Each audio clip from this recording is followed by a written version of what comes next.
Salut, c'est Trado, je suis content de vous retrouver pour la mise à jour de l'analyse technique du CAC 40 avec une très belle séance, 1,4%, ce n'est pas rien et c'est fait avec manière, on va le voir un petit peu plus tard.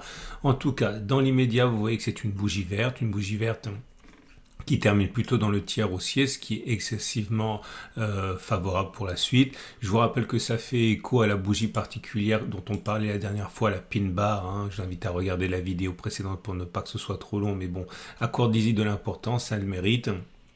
Si on ajoute à cela la configuration de bougie Aiki-Nashi, ça également montre un élément favorable, ça une bougie verte haussière sans mèche basse, donc c'est un élément qui est vraiment à prendre en considération.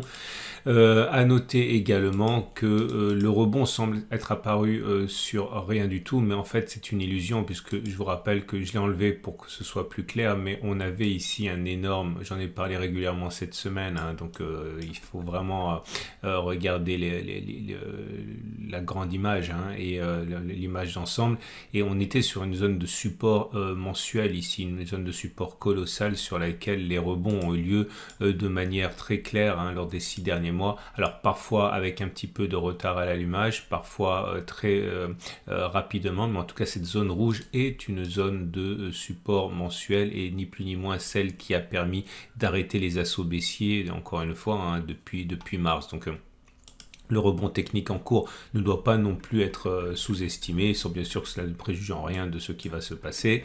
Je l'enlève parce que c'est vrai qu'après on ne voit pas grand-chose. Et donc à partir de là, effectivement, un retour sur le gap ici qui a été ouvert des 6487, 6456, ce gap de rupture, doit être envisagé comme une solution qui est possible. Alors comme d'habitude, il faut surveiller les cassures d'obliques lorsque c'est significatif. Ici on avait une oblique et comme vous pouvez le voir, on peut le tracer de la manière qu'on veut, mais il semble bien qu'elle soit cassée cette oblique. Alors on a un système, une stratégie de trading qui s'appelle le 1, 2, 3. J'y reviendrai plus tard le cas échéant, mais en gros ce qu'on veut c'est attendre la cassure, attendre le retracement et si on arrive à repasser le niveau du sommet intermédiaire, ici ça déclenchera un trade. Mais enfin ça aussi je ne vais pas en parler maintenant parce que c'est juste pour mémoire, il faudra le surveiller. Et on a également les éléments techniques. Alors la moyenne mobile à 7 jours, elle est maintenant ascendante. Alors, on avait signalé déjà la séance précédente qu'on était passé au-dessus de la M7, mais la M7 n'était pas ascendante. Maintenant, c'est le cas. Donc, la tendance immédiate, attention, elle est haussière. Okay. La tendance donnée par la moyenne mobile à 20 périodes, elle, par contre, est toujours baissière. On est en dessous de la M20 qui descend.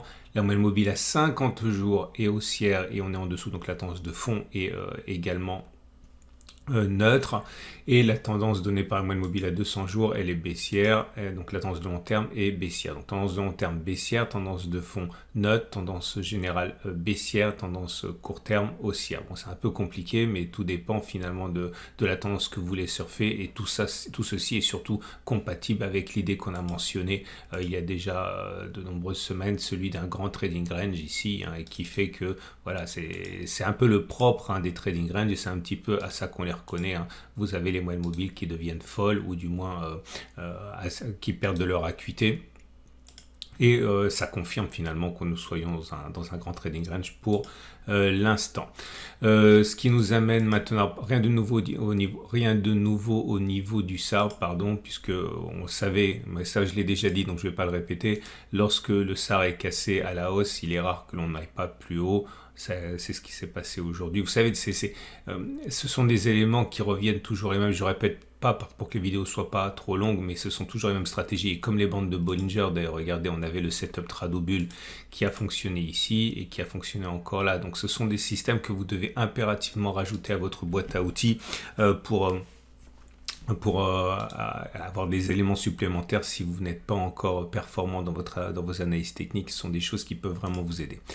Et ce qui nous amène donc à l'Ichimoku. Et l'Ichimoku, rien de neuf en fait.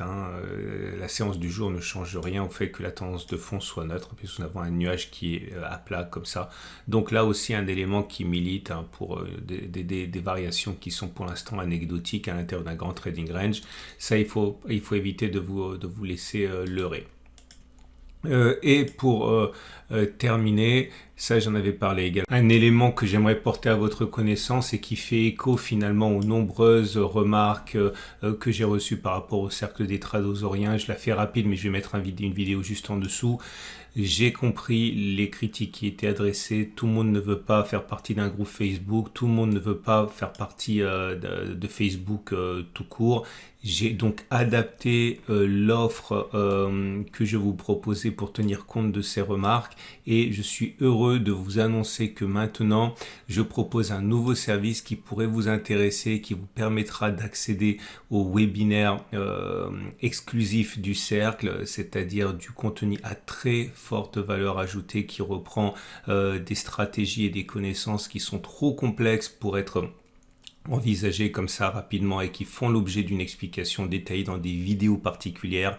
Bref, c'est ouvert à partir de maintenant. J'espère vraiment que ça va vous plaire et lever les dernières barrières qui vous bloquaient par rapport au format du cercle, du cercle privé des Tradosauriens. Bref, regardez la vidéo en dessous. Je pense vraiment que cela devrait intéresser beaucoup d'entre vous qui étaient, encore une fois, je le répète, bloqué par le format du cercle. Voilà.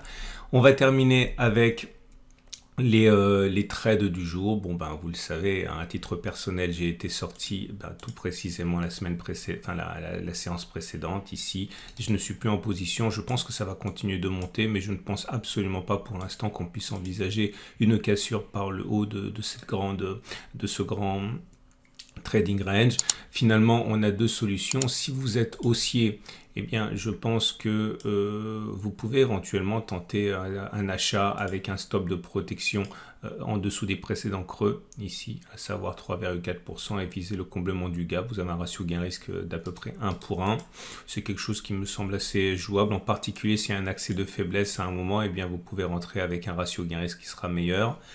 Vous avez également la possibilité, si vous êtes vendeur, personnellement j'attendrai un petit peu là parce qu'il y a une inertie haussière qui va nous permettre sans doute de monter davantage et lorsque l'on se rapprochera, ce gap s'il est titillé à mon avis sera comblé parce qu'il a déjà rempli son objectif. Je pense qu'il est plus sage d'attendre un retour sur la résistance hebdomadaire pour spéculer à la baisse. Mais à titre personnel, vous l'avez compris, je ne suis plus en position sur le trade, je suis sorti. Voilà. Petit détour du côté des données horaires pour voir, bon, j'en reparlerai sur le site dans la mise à jour, mais bon, on est toujours dans la même zone. Le dernier contact avec la zone d'achat s'est fait avant-hier ici, et puis les zones restent identiques. Je vous rappelle que le format est mis à jour tous les jours sur mon site si vous voulez les trader en intraday. Voilà.